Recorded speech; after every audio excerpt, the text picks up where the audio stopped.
Wapi bolingo, Francine Ngembe. Wapi bolingo, Francine Ngembe.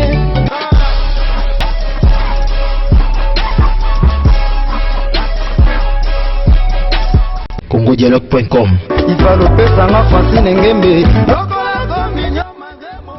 CongoDialogue.com.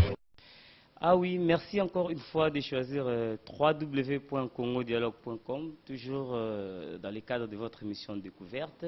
Découverte présentée par votre aimable serviteur ML Kandeo Lubara, un télo de la presse, Nengo Chico de Holo, il m'a vraiment le baki, donc Nate Chico de Holo.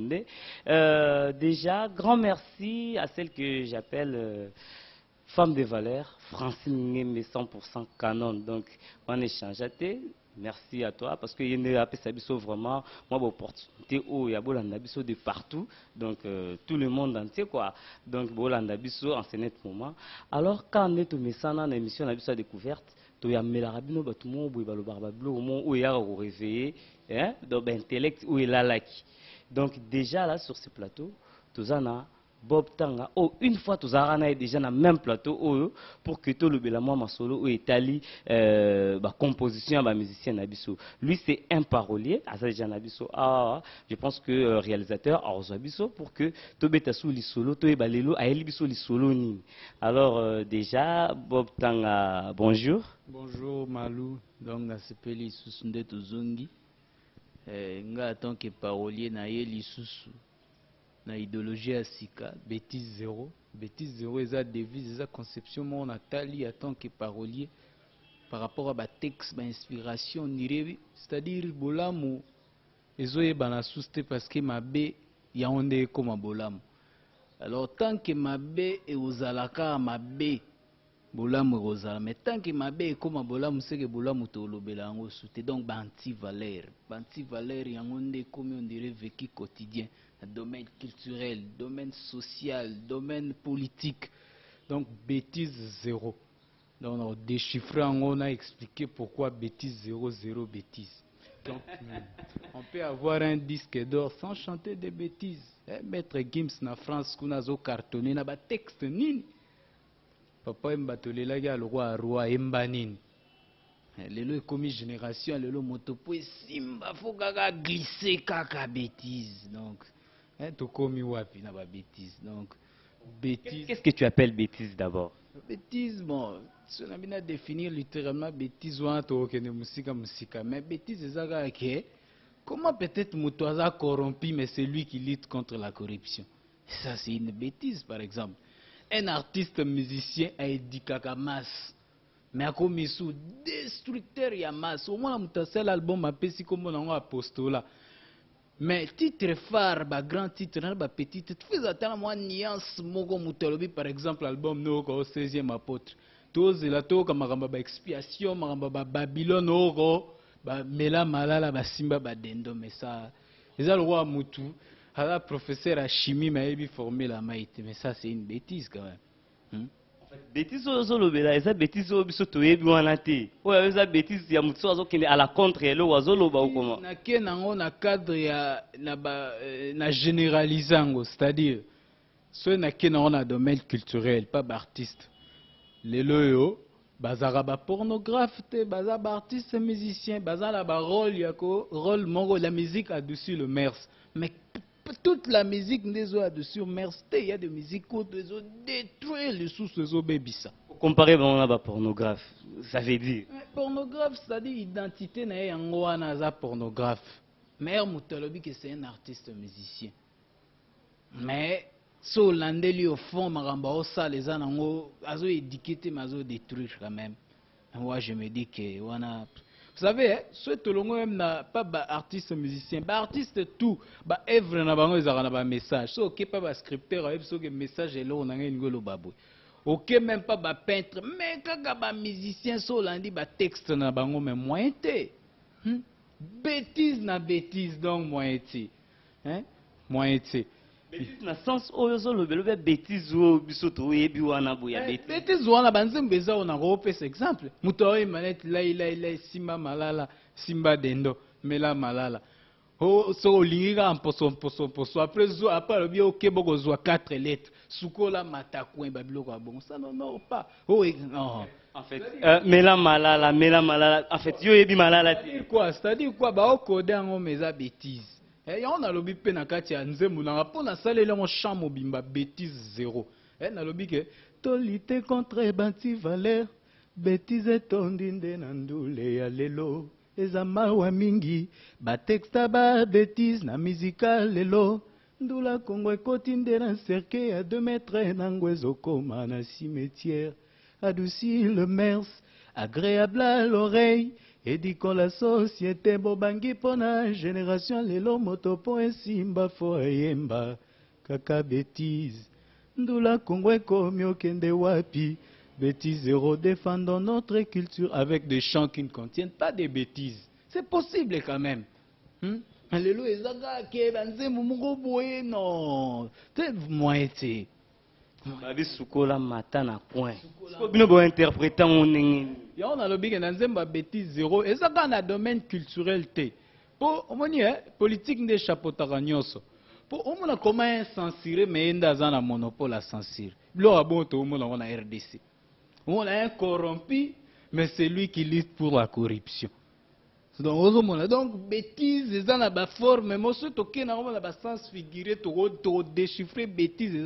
Bêtises veut dire, dans le sens, bêtises veut dire pas de glissement. Bêtises veut dire tricherie zéro. Politique. Moralité, tu lignes en haut. Quand même, tout ça peut être africain, quand même. Tout ça peut être africain. Tout ça, quand même, l'étymologie, africain, mais tout comme wapi, bêtise, en tout cas zéro bêtise. C'est possible, mais tu peux avoir la succès dans le texte, dans la musique, sans cause ça bêtise. Donc, bêtise zéro veut dire que c'est possible, puis tu se stabiliser dans la vie quand on a diplôme, sans l'escroquerie, sans glisser ce qui n'est. Donc, bêtise zéro. Banti valeur de tout l'ingangote. En fait, moi j'ai comme l'impression que ils ont comme bêtise plus na mutu oyo azo concevoir en selon bêtise. Mais si on a concevoir on a voix normale quand on y met à abouer simba malala mela malala ce qu'on concevoir on na sens propre OK on a ba compréhension mon bouete les éphémère on dit non plus on a bêtise exacte donc plus bêtise ça la mutu azo concevoir on ngana parole c'est-à-dire biso to ka kabanze mon ba forme mais na ba fond.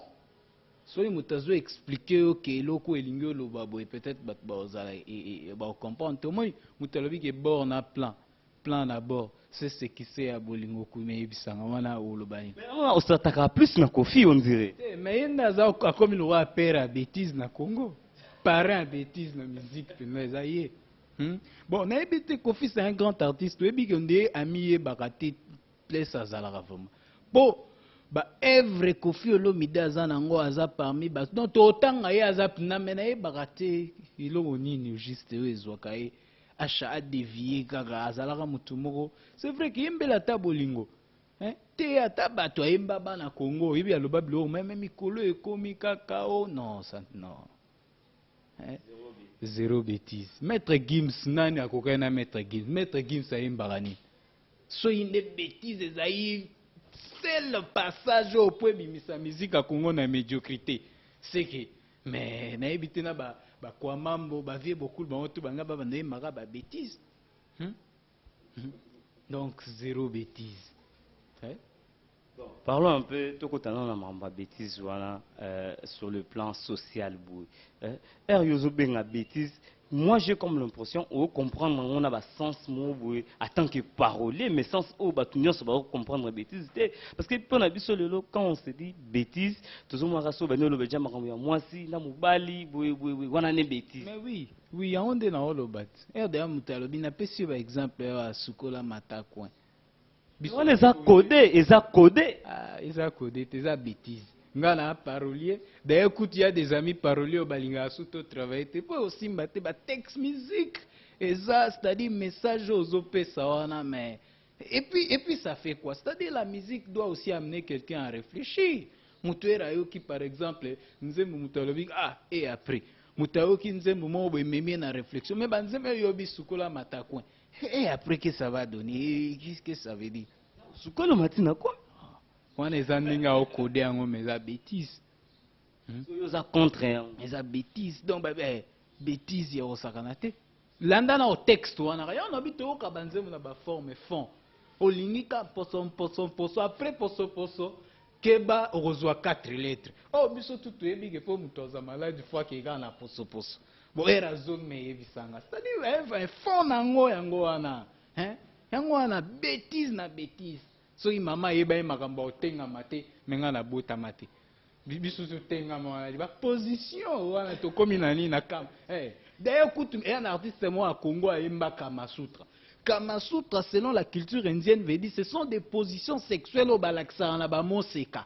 Moi, si à balana on tendenge au fond dans la mobile. Plus de 200, quand tu as Google beta Kamasutra. Balobi makambwenza ya kamaso fungola lolemo na chabi komi problème pour ce mon côté leki lolemo nona elengi ya ko shipe. Mais yebisango. Bozo mema batwabi. Soit boza ba pornographe à t'occuper, mais tant que l'identité d'artiste musicien, voilà. Est-ce qu'il faut tes abans ou bien ya ba parolier na bango? Faut pena eza ya togolo ba faut te yoza no ya mutu ye moko po mutu msupenda za de nature il alinga ba bêtise ne. De banano na ye moko pour le fait ozo parolier a elio. Mais so yo moko admettre ngo seke et comme le roi vie na yo. Vinayo batumsuba omone c'est-à-dire omone isko ermo religion lo ba ke ba musicien ba profane c'est-à-dire baza ya Satan pour musala ya Satan c'est toujours séduire dans les mal. Bon yozo yema mutu nzembo lo baka mposo wando tu ozo excité batu ba ke osa adultère impudicité c'est que bato ba condamna ke musique wana za Satan mo baza raison parce que on ne croit pas à un homme à propos de ce qu'il dit. Mais regarde ce qu'il fait. Moutalobi ge nzamba yebi. Est-ce muto ayebi bena nzambe avo excité batu bakenda aka ko commettre adultère to immoralité. Je ne crois pas. Je ne crois pas. Ozomona que donc on ne reconnaît pas un homme à propos de ce qu'il dit. Regarde ce qu'il fait. Na oba lobaka na oba osala contradiction. Bon. Selon remarque Moroboué, on se rend compte que quand même des monoblogs condamnés, qui étaient des bêtises, on est un besoin de succès. Nous, on a besoin d'ampleur. Maintenant, quelque part, dans la moindre raison, bon, c'est-à-dire quoi? Nous ne sommes pas des prétentieux. Il y a exactement la catégorie d'accord, donc, on ne peut pas généraliser les cas. Catégorie en fait, parce qu'on a déjà remarqué, la plupart des gens sera au côté moi bêtises au moins néanmoins un succès. Mais pas nécessairement. Il y a des gens au peut ça ba succès sans bêtises. Félix Oze quoi bêtis fimbo. Est-ce que fimbo bêtises ni ezana yo? Mais va tout ba obina fimbo d'ailleurs comme le roi chanson moro national pour na foot. Chaque match à Léopard ba obeta fimbo. Mais ba ko obeta pe quotité pour exemple ngamba bi quotité mais pourquoi ba obeta fimbo? Non, c'est possible, peut moutoise en plaire sans bêtises. Donc c'est ça. Que celui qui ne mange pas les légumes ne méprise pas celui qui en mange. C'est-à-dire c'est possible aussi au sala succès sans chanter des bêtises. C'est possible au sala Bercy. N'est dans le maître Gim ça a cartonné le long mouton contredit. Mais là ba texte ni ça fait comme jamais. Ba texte mo est vrai. C'est là non. Yo mo utolo basiko et quotité. Donc, na foot que t'es quotité pour bien quotité. Que non place on a des bêtises des athées. On est dans la raison parce que compréhension. Contexte c'est quotité on a battu tout bah bien ok et quotité. Et quotité on a bon ça explique quoi et quotité. Et ni quotité. Point d'interrogation yebiga yemo. Oui bien. Et ça oui battu mo quand photo. C'est-à-dire quand photo, buka selfie, buka kingo, grand et quotité. Bon, on m'a dit, mutu msusu, mutu aembe quotité aemba, moto kokyoko sabaye bazo yokaye, jama kokyoko sa conscience. Donc conscience na yemoko.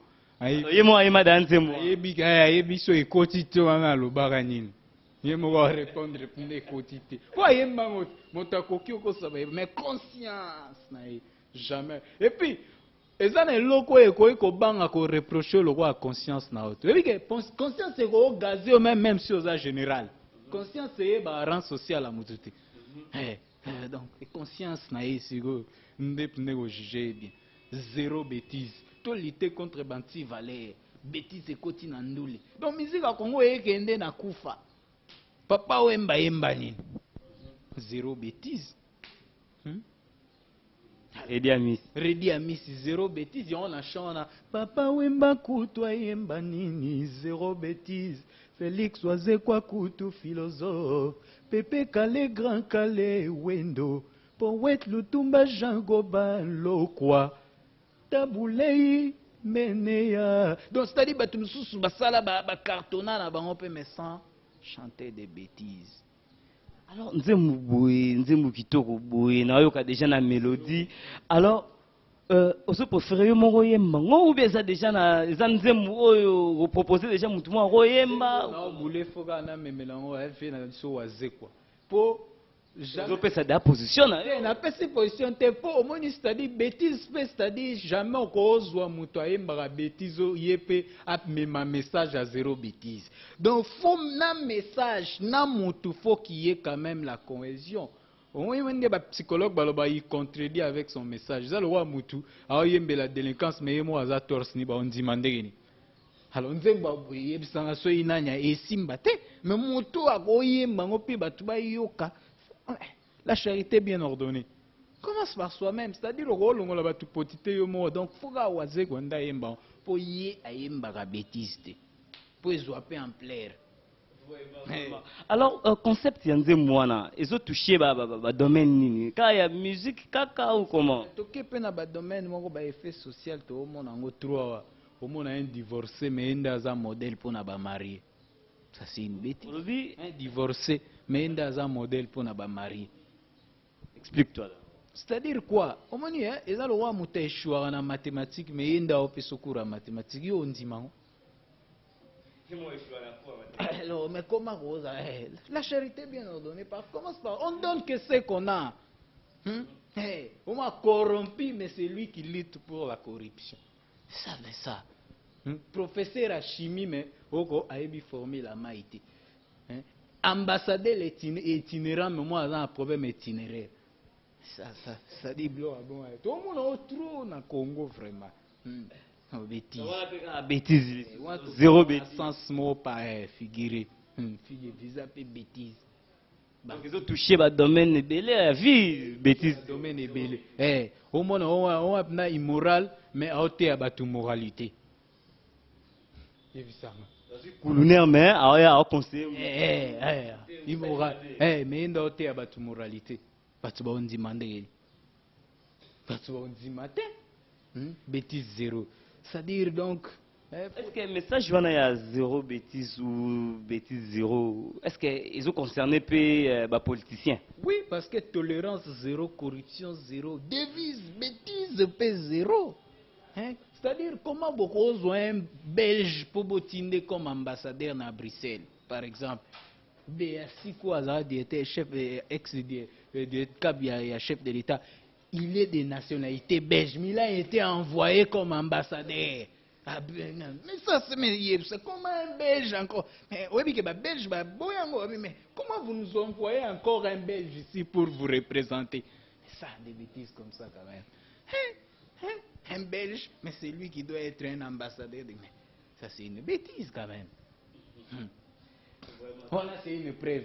Béasikou, quand Mova Sakanya Yakia, Béasikou qui devait remplacer, mais Simbate parce qu'il est de nationalité belge. Ça va bloquer à bon. Ça va bloquer à bon. Alors donc sur le plan politique, donc place yo Kanginga Rizara Yawana. Je vais aussi dire bêtise, donc pas de glissement. Pas de troisième mandat aussi. C'est ça. C'est ça. Pas de bêtise zéro. C'est-à-dire, au moins, c'est-à-dire quoi? Au moins, Batumsusu Baoye Bandete. Et le Moutalobi déjà Zagara. Mais quand même. Il y a un analyse, on ne croit pas à un homme à propos de ce qu'il dit. Il regarde seulement ce qu'il fait. Nous, on a moto. Même Batulelo Bakamenga, le président en place reste au pouvoir jusqu'à... Bon, c'est vrai. Mais il faut qu'il y ait aussi élection. Interprétation article 1 Ingolo Baké. Après élection, le président reste toujours au pouvoir jusqu'à ce qu'il va investir le président Moussou Yassika. C'est que ça veut dire interprétation. Mais Bango Bazo interprétons comme si même si toqué 20 ans sans élection, il restera toujours. Non, ça ne veut pas dire ça. Vous comprenez? Ingolo Babongote. Bêtise. Bêtise zéro veut dire pas de glissement, pas de troisième mandat. Lui-même, il a dit que tolérance zéro. Alors, mais tolérance zéro, corruption zéro, mais bêtise aussi zéro. Alors. Vraiment, déjà là, tout le monde qui est petit à petit à la fin de notre émission. Je ne sais pas, mot de la fin, pas à Bob Tanga. Na batunyo so bazolanda biso batunyo so balandi message wana ya zéro bêtise donc na ba domaine nyonso ya vie. Donc par là c'est possible moto a gagner vie sans tricher. C'est possible moto peut a saler la mandat na sans que ya kende c'est possible. Pourquoi pas na Congo tout le monde a fait biloko wana pe que le tous en ba président moko bo asisi mandat na maison pe en place. Toro Lobani, à chaque fois que le président Balongwana Mboko faut pas qu'il y ait un cimetière, mais ça c'est quoi ça? Pourquoi pas peut-être jouer le romo ya boy? Donc c'est-à-dire bêtise zéro, so lingo zwanzembo, lingo zwanzembo, o ezanga ba bêtise, faut contacter Bob Tanga, o zope banzembo. Bêtise zéro tout le monde a open na ba domaine, surtout que même na domaine la région, au monde que c'est mystique. Pesati na religion. Oh mais au monde on divorcé mais ya oté abatu, ala modèle pour na ba marier. Il est divorcé, mais on a délivrance sur le mariage. Oh, ça, ok, na Timothée. Quels sont les critères pour Moutouaz à la Moussa Lianzam? Batebele va remplir en côté.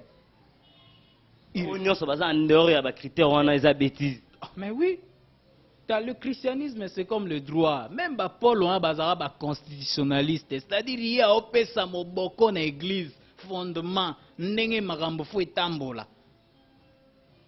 Alors, mais les lots au monde, on bongo au monde dans mutu. Ça dit magamanza bezandengo kansate ndenge komama. C'est vrai que ma baignon se zara lisumu te lisumu lingo laksa kobuka mibeko. Les appelle le roi ma baignon se za infraction te. Mais si go sori ma beo ezana ma bena ozobuka mibeko pozo se porno wana comme ça dit batumsu bandi marabuzo bate. Donc alinga comme ça ma be comme bolamo. C'est que bolamo ezala lisusu. Oui que bolamo ezala sute pour ma bende comme bolamo. Donc bato bangi ba contacter Bob Tanga bazwa banzembo babengi na plus 243 082 92 092 90 36 plus 243 82 092 90 36 bozwa banzembo eyembeli pe bolingo mais sans bêtise non ezali. Vraiment, merci beaucoup, merci Naïmo Francine Ngembe. Donc, quand on est au Lobagi, femme de valeur, quoi, 100% canon. Alors, dans cette émission, sans pour autant se souvenir, na bateau, a toujours poids, hein, na émission aux découvertes, soit dans la bosanité, Peter Deschanel, hein, autrement dit les bâtisseurs. Donc, je sais qu'ils n'ont la minute aux Hollandais. Et puis, Hollandi, message à Bob Tanga, dans la bosanité, Betty Boana, Océan, Australie, vraiment, grand merci Nayo. Mr. Nangai, Igo Moula, Bunagata Captain. Donc, échangeate quoi. Donc, merci Nabino Soubolandai. Merci Nabino Soubolandi. Ah, je pense que la réaction Nabino, il faut ça les mains par rapport, il y a un numéro, il y a Bob Tanga, alors, sans oublier, pour terminer déjà, nous avons sous grand merci à l'incontournable Rémi.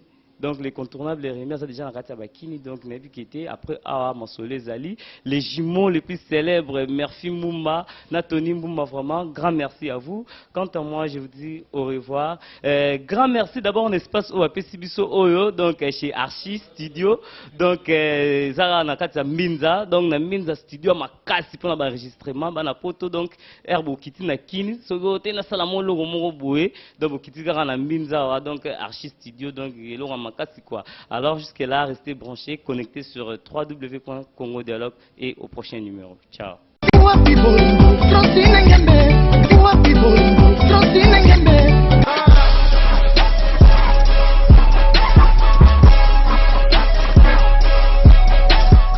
congodialogue.com. ivalopesanga Francine Ngembe congodialogue.com.